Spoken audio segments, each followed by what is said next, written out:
දවසේ අපේ ඉන්දියා රාජමහා විහාරස්ථානයේ මේ සිදුවෙන්නේ ඉතාමත්ම වටිනා කාර්යයක්.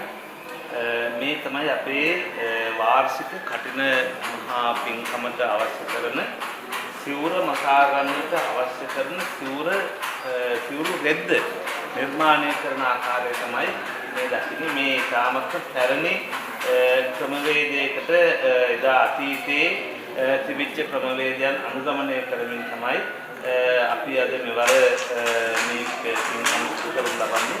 මේක විශේෂයෙන් සඳහන් කරන්න අපිට දෙබරවැල උහුණු සංසදු ආයතනයේ අම්මලා තමයි අද මේ කාර්ය කරන්නේ. පැරණි චාරිත්‍රානුකූලව